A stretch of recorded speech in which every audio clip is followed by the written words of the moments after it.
પ્રકરણ 21 જગત મારા ઘરમાં. પ્રસ્તાવના. આપણે બધા આપણા કુટુંબના સભ્યોની સાથે રહીએ છીએ. ઘણીવાર કુટુંબના સભ્યો વચ્ચે કોઈક બાબતે ચર્ચા થાય છે અને ક્યારેક તેના કારણે કુટુંબના સભ્યો વચ્ચે ઝઘડો થાય છે. કુટુંબમાં રહેતા દરેક સભ્યો વચ્ચે ક્યારેક નાની નાની બાબતોને લઈને ઝઘડો પણ થાય છે. પરંતુ વડીલ વ્યક્તિની વાત કુટુંબના દરેક સભ્યો માનતા હોવાથી છેલ્લે ઝઘડાનો અંત આવે છે. મમતાના કુટુંબમાં પણ કંઈક આવું જ બને છે. ચાલો હું તમને તેની વાત કહું. ખેંચતાણ. દરરોજની જેમ આજે પણ મમતાના ઘરમાં ઝઘડો શરૂ થયો કે ટીવી પર કયો કાર્યક્રમ જોવો. મમતાનો ભાઈ ક્રિકેટ મેચ જોવા ઈચ્છે છે, જ્યારે નાનકડી સેજલ પોતાના મનપસંદ ગીતો. મમતાના મમ્મી અને કાકી આમ તો ખાસ સખીઓ છે, પણ તેમની પસંદગી જુદી જુદી છે. મમતાના મમ્મીને સમાચાર જોવા ગમે તો કાકીને ધારાવાહિક એટલે કે સિરિયલ. મમતાને કાર્ટૂન જોવું છે અને તેના પપ્પાને ફૂટબોલ મેચ. મમતાના પપ્પા કહે છે કે તેઓને સાંજે જ ટીવી જોવા મળે છે. અંતે દરેક જણે ફૂટબોલ મેચ જ જોવી પડી.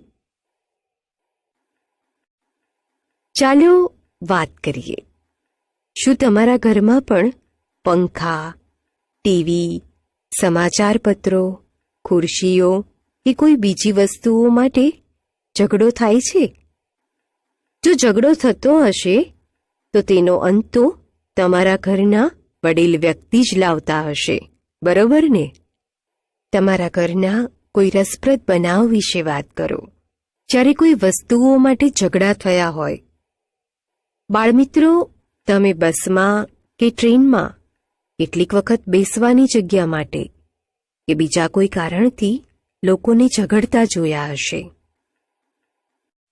તફાવત કેમ?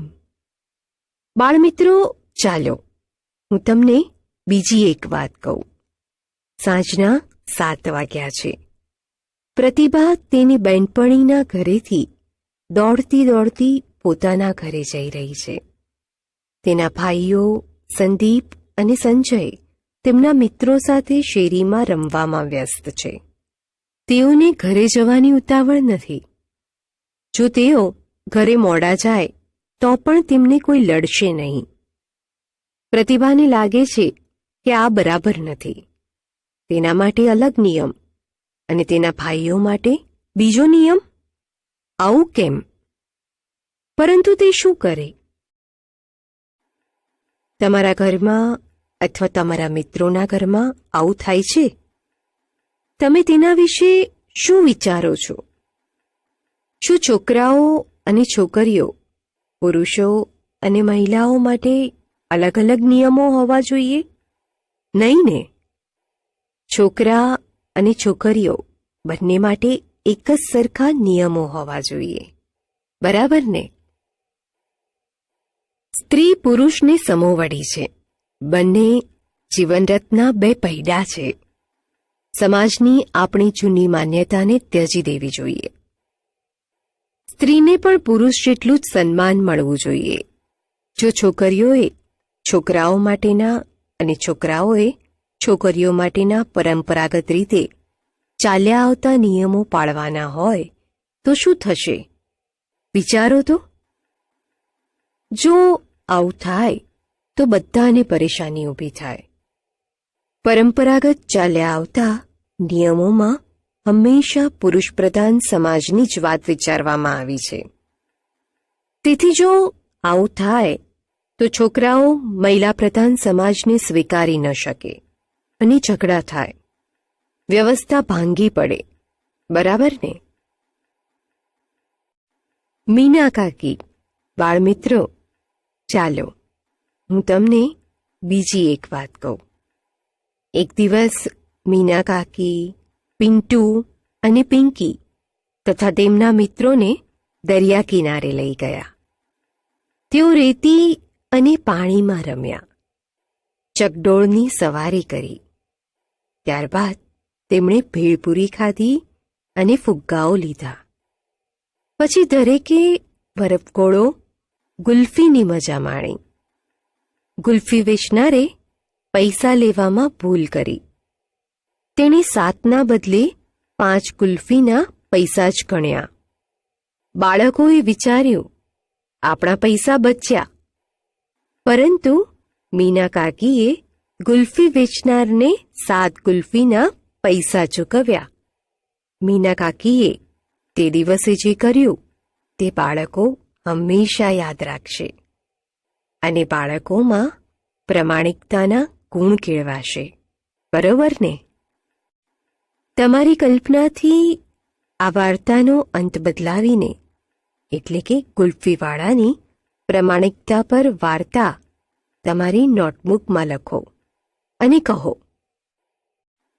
તમારા કુટુંબમાં કોઈ મીના કાકી જેવું છે? કોણ? જો મીના કાકીએ ગુલ્ફી વેચનારને ઓછા પૈસા ચૂકવ્યા હોત તો બાળકોએ શું વિચાર્યું હોત? આ વિશે તમે શું વિચારો છો? જો મીના કાકીએ ગુલ્ફી વેચનારને ઓછા પૈસા ચૂકવ્યા હોત તો બાળકોના મનમાં મીના કાકી અપ્રમાણિક છે અને ગરીબો પ્રત્યે દયાળુ નથી એવી છાપ ઊભી થાત. તમે પણ આવું જ વિચારતા હશો, બરોબર ને? હું શું કરું? બાળમિત્રો, વાતો સાંભળવાની મજા આવે છે ને? વાતો પરથી તમને નવા નવા પાઠો પણ શીખવા મળે છે, બરોબર ને? તો ચાલો હું તમને બીજી એક વાત કહું. અક્ષય તેની દાદીને ખૂબ ચાહે છે. તેની દાદી પણ તેને ખૂબ જ વહાલ કરે છે. તે સ્વચ્છતાના ખૂબ જ આગ્રહી છે. અનિલ અક્ષયનો મિત્ર છે. તેની દાદીને પણ અનિલ પસંદ છે. પરંતુ એક વાત તે વારંવાર કહે છે. તેણે અનિલના ઘરે કોઈ વસ્તુ ખાવાની કે પીવાની નહીં, કારણ કે તેના ઘરે અવારનવાર કોઈને કોઈ બીમાર રહે છે. એક દિવસ અનિલના ઘર નજીકના મોટા મેદાનમાં વોલીબોલ મેચ હતી. તે દિવસે ખૂબ ગરમી હતી અને દરેક જણ મેચ પછી ખૂબ જ થાક્યા હતા અને તરસ્યા પણ થયા હતા. અનિલે બધાને તેના ઘરે આમંત્રણ આપ્યું. અનિલની માતાએ બધાને પાણી આપ્યું. બધાએ પાણી પીધું. જ્યારે અનિલે પાણીનો પ્યાલો અક્ષયને આપ્યો ત્યારે તેને અચાનક તેના દાદીની ચેતવણી યાદ આવી. અક્ષય અનિલ સામે જોઈ રહ્યો હતો. તે જાણતો ન હતો કે શું કરે. ચાલો હવે આ વાર્તા પરથી કેટલાક પ્રશ્નો વિચારીએ. તમને શું લાગે છે? અક્ષય શું કરશે? પાણી પી લેશે કે નહીં પીવે? નહીં પીવે, ખરું ને? અક્ષય કેમ મૂંઝવણમાં છે? અક્ષય એ માટે મૂંઝવણમાં છે કે દાદીમાએ તેને અનિલના ઘરે કોઈ પણ વસ્તુ ખાવા પીવા માટે ના કહી છે.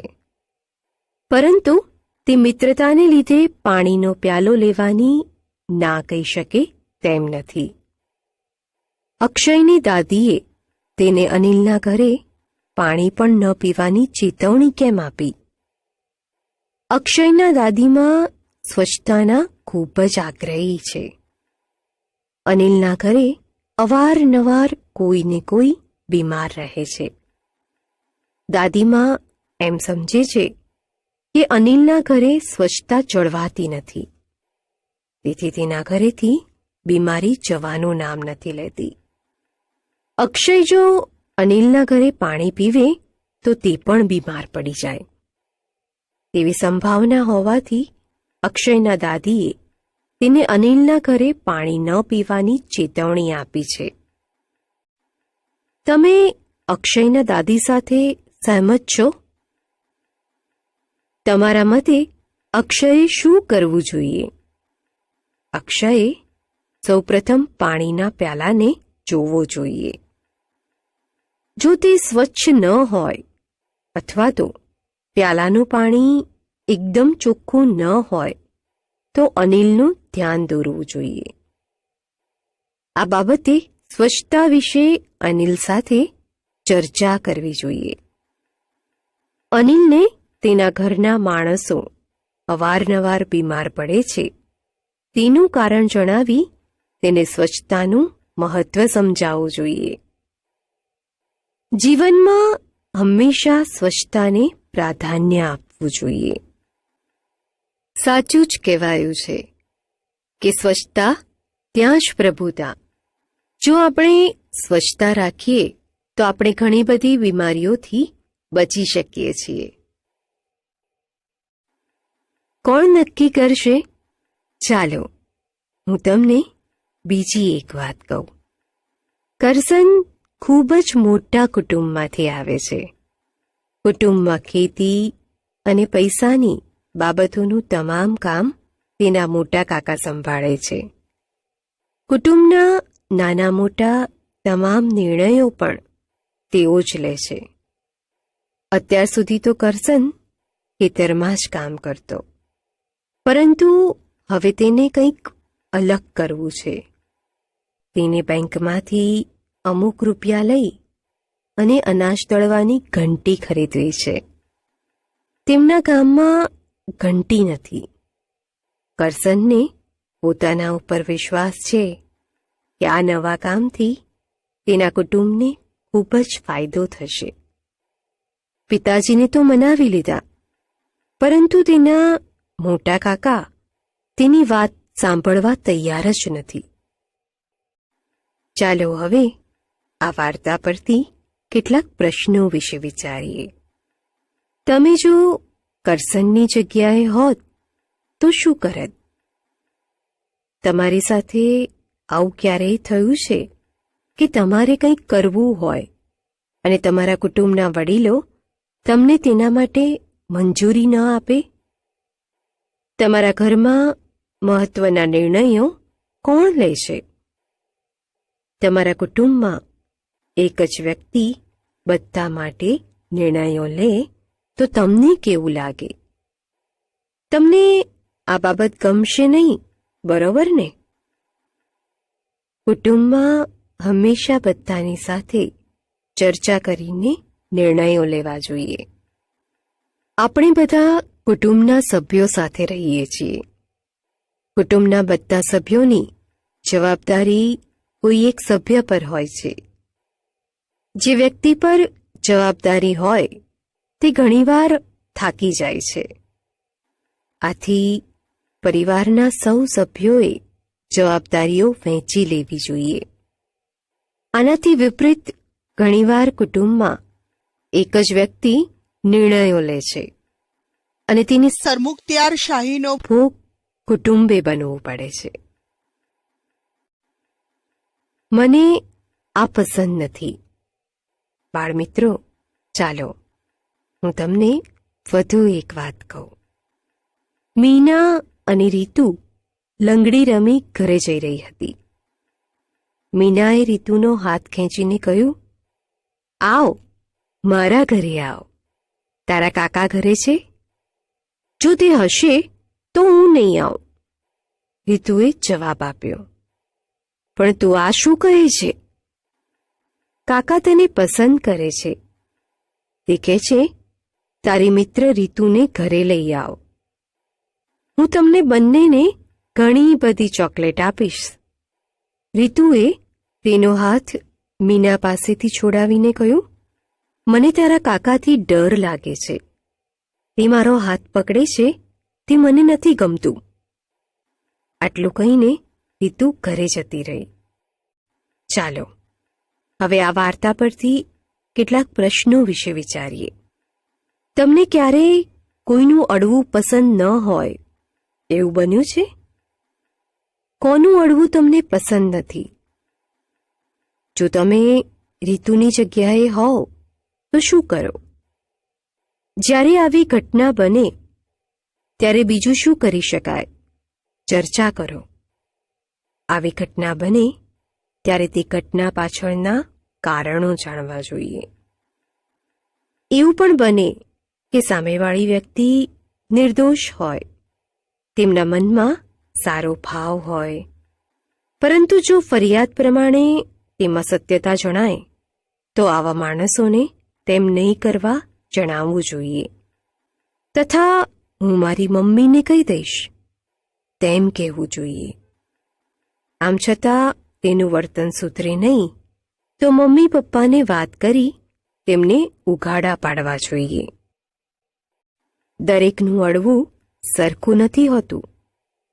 રીતુને મીનાના કાકા હાથ પકડે તે પસંદ નથી, પરંતુ તેને મીના હાથ પકડે તે પસંદ છે. તમે વિચારો, આ તફાવત કેમ છે? કેટલાક લોકોનો દેખાવ અને તેમની વર્તણૂક સારી હોતી નથી.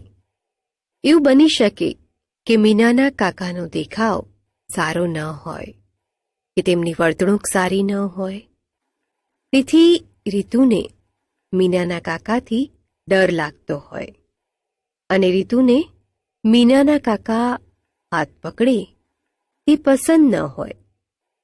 રીતુ અને મીના બંને બહેનપણીઓ છે. બંને સાથે રમે છે, ભણે છે અને સતત સાથે રહે છે. તેથી રીતુને મીના હાથ પકડે તે પસંદ છે. આપણા કુટુંબ અને સમાજમાં ઘણીવાર બાળકો બીજાના અત્યાચારનો ભોગ બને છે. આવા વ્યક્તિઓથી હંમેશા સાવધ રહેવું જોઈએ. તેમની વાતોમાં આવી જવું ના જોઈએ. થોડીક લાલચ આપણને ઘણીવાર મુશ્કેલીમાં મૂકી દે છે. તેથી લાલચમાં આવવું નહીં. તેવા વ્યક્તિઓની સામે આપણે અવાજ ઉઠાવવો જોઈએ. આવા વ્યક્તિઓની આપણા માતા પિતાને કે અન્ય વડીલ વ્યક્તિને જાણ કરવી જોઈએ. જો તે વ્યક્તિ ડરાવવાનો પ્રયત્ન કરે તો તેમનાથી ડરવું જોઈએ નહીં. આપણે શું શીખ્યા? છોકરા છોકરીઓમાં સમાનતા હોવી જોઈએ તેની સમજ, ઈમાનદારીના ગુણની સમજ, સ્વચ્છતા અંગેની સમજ, પરિવારમાં જવાબદારીની વહેંચણી અને નિર્ણય લેવાની બાબત વિશે સમજ, બાળકોના અત્યાચાર વિશે જાણકારી.